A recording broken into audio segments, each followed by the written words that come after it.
Good morning, all of you. Welcome to your SST class. And today I am covering the next topic of your chapter Globalization and Indian Economy.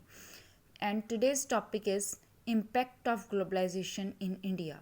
In the previous video, I explained you what is liberalization and what is WHO and how it works. Okay, and today's I am going to be discuss that what is the impacts of globalization in our country. Exactly, you all know now that what is globalization, how the globalization is occurred, and now we have to be discussed that because of globalization, what are the impacts on the Indian economy, on the Indian society, and also on the Indian people. लोगों के ऊपर भी क्या effect पड़े.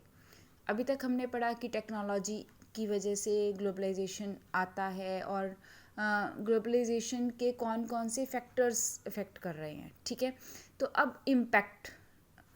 Let us start the topic now.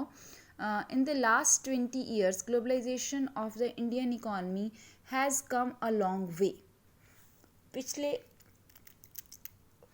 20 साल की बात करें तो ग्लोबलाइजेशन जो है वो एक लंबे तरीके से हमारे पास आया है, एक डिफरेंट वे से हमारे पास आया है. What has been its effects on the life of people. Let us look at the some of the evidences.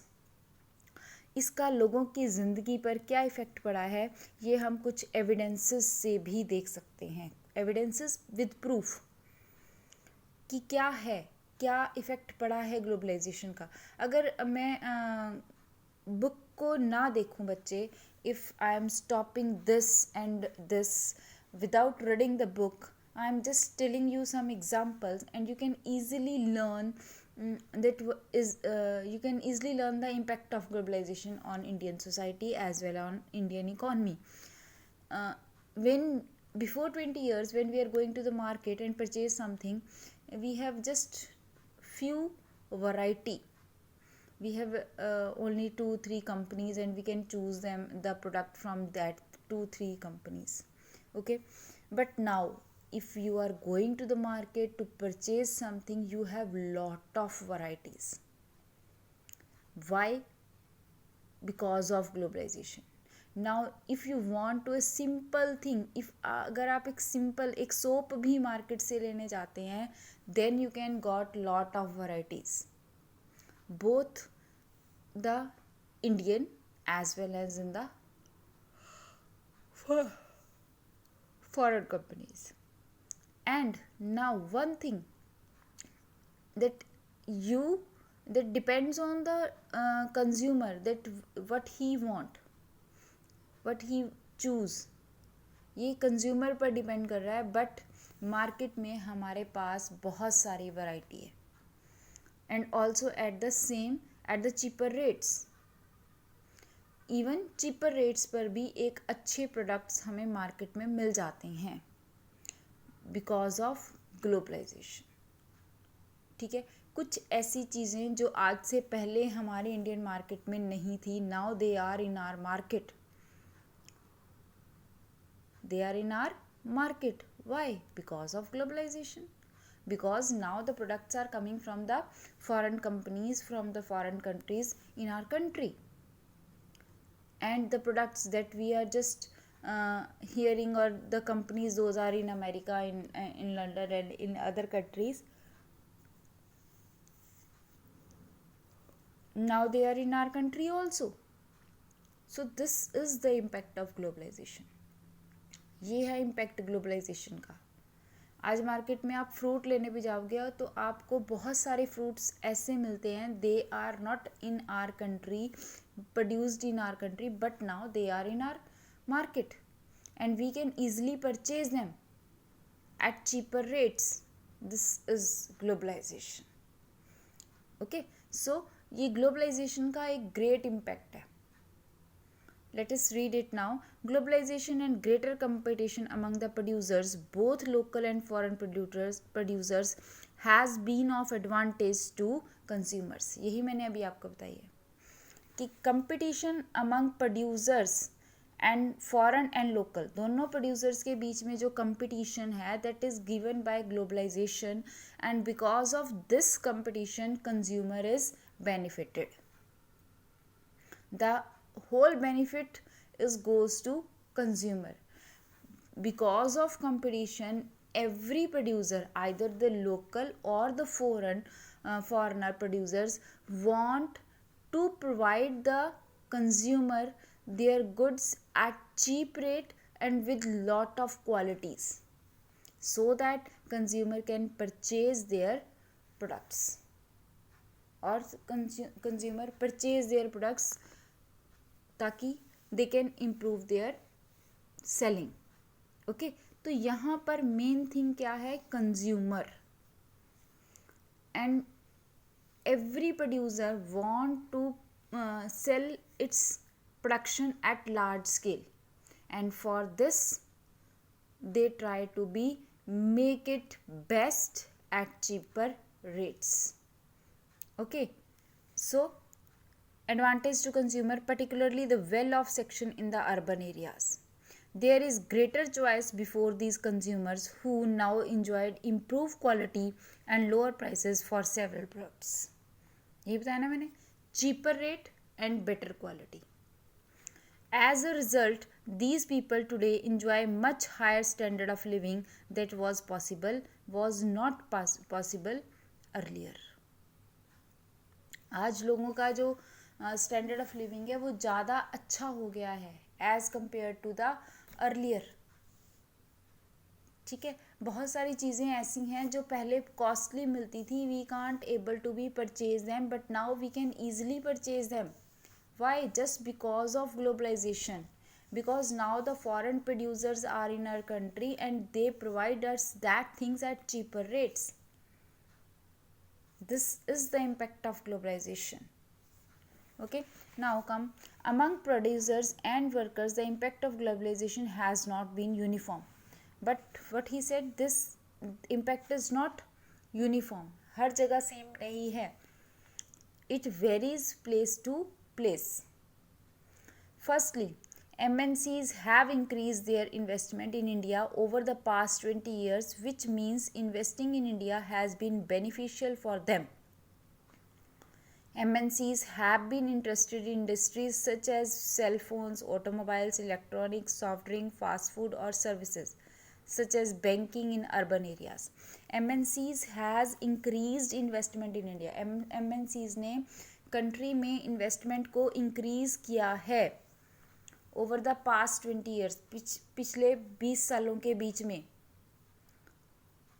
ठीक है, इसका मतलब है कि इन्वेस्टमेंट इंडिया में क्यों एमएनसीज बचे. अभी तक हमने यही पढ़ा है कि MNCs establish their companies in that areas where they are getting lot of benefit.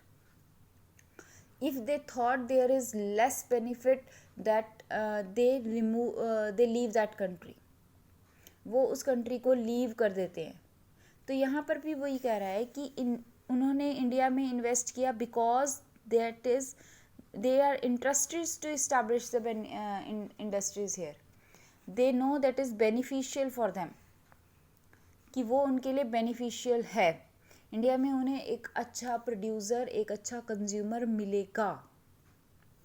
ठीक है, चलिए, cell phones, automobiles, electronics, soft drink, fast food, इस फील्ड में we have lot of MNCs now in our country. These products have a large number of well-off buyers. Buyers are also here.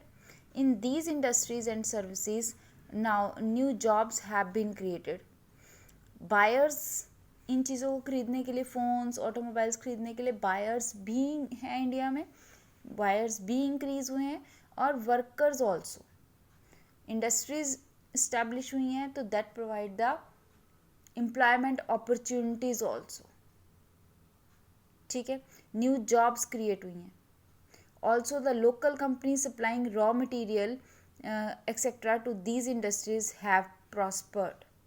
और local companies that provide only the raw material, they are also become rich because now they got the platform to sell their products, either the finished goods or the raw material. Okay, so in this page what we read, impact of globalization में हमने दो main चीज़ें पढ़ी हैं. One, because of globalisation the things are available at better prices, at cheap rates और at better quality. ठीक है, हमें जो थिंग्स हैं वो चीप रेट्स पर बेटर क्वालिटी में मिल रही हैं. Secondly we read that because of MNCs नाउ consumer is benefited by getting the things at cheap rates. And secondly, as because of this in our country employment opportunities increased. okay, क्या increase हुई है? Employment opportunities increase हुई है and also helps to increase the living standard of the people. The sources of income also increase because of globalization. Okay, so now come on the secondly, several of top Indian companies have been able to benefited from the increased competition. बहुत सारी top Indian companies भी benefited हुई हैं because of this increase competition. They have interested in newer technology and production method and raised their production standard. Some have gained from successful collaboration with foreign companies. उनका competition increase हुआ है. दे invested in the newer technology, उन्होंने new technology और production में invest किया है. And कुछ Indian companies ऐसी हैं जिन्होंने फॉरेन कंपनीज के साथ बहुत बेटर कोलैबोरेशन किया है. Successful collaboration with foreign companies. Okay, some have gained from successful collaboration with foreign companies. कि foreign companies के साथ उन्होंने बहुत अच्छी collaboration क्या होता है कि उनके साथ अपने hand ज्वाइन किए हैं, उनके साथ मिलकर काम करना स्टार्ट किया है. एंड नाउ बहुत सारी इंडियन कंपनीज हैं that they also turn as MNCs. Now they also sell their products in foreign countries and they also establish their offices or their factories or their industries in the other countries.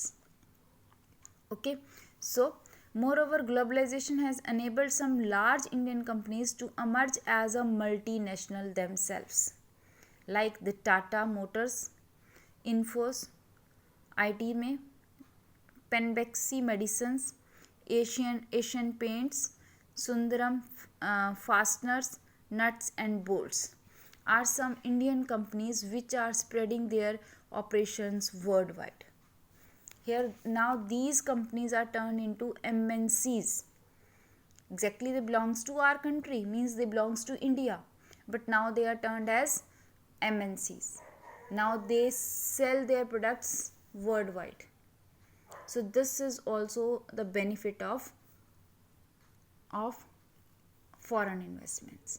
ठीक है, now globalization has also created new opportunities for companies providing services, particularly those involving IT. Fourth impact है ये, created new opportunities, नई opportunities create की हैं for companies providing services, उन company के लिए जो कि सर्विसेज प्रोवाइड कर रही है, particularly those involving IT, specially वो जहाँ पर IT सेक्शन मेन है, इंफॉर्मेशन टेक्नोलॉजी जो प्रोवाइड करवा रही हैं, वहाँ पे बहुत सारी न्यू अपॉर्चुनिटीज़ क्रिएट की गई हैं बिकॉज ऑफ ग्लोबलाइजेशन. जैसे कि हमने एग्जांपल वो मैगज़ीन का पढ़ा था कि मैगज़ीन लंदन की है और उसको इंडिया में प्रोड्यूस किया जा रहा है, पब्लिश भी किया जा रहा है and then send to the London. The Indian company producing a magazine for the London-based company and sells call centers for some examples. This is example. ये example है वहाँ पर. Beside a host of service such as a data entry, accounting, administrative tasks, engineering, and are now being done cheaply in countries such as India and are exported to the developed countries. अब क्या हो रहा है कि call centres are some examples. Call centres establish किए गए हैं, host services दे रहे हैं हम, एडमिनिस्ट्रेटिव टास्क दे रहे हैं, इंजीनियर्स दे रहे हैं, चीप कंट्रीज़ में अवेलेबल हो रहे हैं and are exported to the developed countries. हम सब कुछ यहाँ प्रोड्यूस कर रहे हैं and then exported to the developed countries, और फिर डेवलप्ड कंट्रीज में दे रहे हैं. ठीक है, तो यहाँ because of all these in our country employment opportunities are increased, our quality, our skill is also improved because of globalization. Okay, now come on the next. Now here in this page we have to be learn the impact of globalization in a positive as well as in a negative ways. Under this page with the different examples we can see the impact of globalizations, either the positive or the negative. Okay, so before going to this we just read this page also, steps to attract the foreign investments. Under this we have to be learned that how which steps were taken by the government to attract the foreign investment. इसके अंदर हम ये पढ़ेंगे कि why how the MNCs come in our country, why they come to our country. MNCs कल भी मैंने आपको बताया था, MNCs किसी भी कंट्री में कब जाएंगी, when the government policies are favorable for MNCs. अगर गवर्नमेंट क्या करेगी, अगर गवर्नमेंट टैक्सेस ज़्यादा लेगी तो MNCs जो हैं they never developed in that country, because if the taxes are more then MNCs production cost has increased. Okay, and if the production cost is increased then they are not getting benefit. Okay, so all this the steps to attract the foreign investment. कौन से steps हैं जो foreign investment को affect करते हैं. ठीक है, in recent years central and state government in India are taking special steps to attract the foreign companies. अब कंपनीज ने, गवर्नमेंट ने कुछ स्पेशल स्टेप्स लिए हैं so that the MNCs developed in our country. Here the first is, and this is called investment in India for an industrial zone called special economic zones. Country में क्या किया गया, special economic Jones बनाई गई, जिस इन Jones में companies को क्या किया गया, अट्रैक्ट किया गया to establish their companies in that area. ठीक है, and the special economic zones are called SEZ. SEZ are to have world class facilities. यहाँ पे वर्ल्ड क्लास फैसिलिटीज दी गई, electricity, water, roads, transport, storage, recreational and educational facilities. कुछ economics zone develop की गई and specially in that areas those are behind, lag behind before it. उन areas को developed करने के लिए they turn into the special economic Jones and government provide the various facilities in that areas so that companies can attract and establish their own factories. Companies who set up educational facilities, companies who set up production units in the SEZ do not have to pay taxes for an initial period of 5 years. Companies जो वहाँ पर setup होती हैं, production करती हैं, उनको ये they don't have to पे द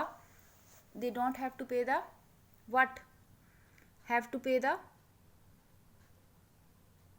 उन्हें पे नहीं करना क्या, taxes for the initial period of 5 years, at least for 5 years, so that they can got maximum benefit. 5 साल तक वो टैक्स नहीं पे करेंगे, उनको बेनिफिट होगा, then they establish their companies. Okay, government has also allowed flexibility in the labour laws. और government ने क्या अलाउड किया, flexibility in the labour laws. जो लेबर लॉज हैं उनमें भी फ्लेक्सिबिलिटी दी in their labour laws to attract the foreign investment, ताकि फॉरेन कंपनीज हमारी तरफ अट्रैक्ट हो सकें. That we read in chapter 2 also, that the companies in the organise sector have to obey certain rules and aim to protect the workers. Companies को कुछ rules follow करने हैं और द मेन एम क्या है कि हम अपने प्रोडक्ट जो वर्कर्स हैं उनको प्रोटेक्ट कर सकें, उनको सेव कर सकें, उनकी जो क्या कहते हैं एक्सप्लॉयटेशन होने से रोक सकें. ठीक है. Now in the recent year the government has allowed companies to ignore many of these. और अभी कुछ ईयर्स में गवर्नमेंट ने बहुत सारे जो ऑर्गेनाइज सेक्टर के रूल्स थे उनको, उनमें से कुछ को क्या कर दिया है, इग्नोर करना स्टार्ट किया है, so that they can hire more workers and they can provide more benefits. Instead of hiring workers on a regular basis, companies hire workers flexibility for short periods. Then there is intense pressure of work. Now companies can also hire the workers for a short time period. पहले क्या होता था, पहले companies को workers जो थे वो अपने पूरे टाइम पूरे रेगुलर बेसिस पर ही लेने पड़ते थे. Means if they appointed one then they can leave them, but now they can leave them.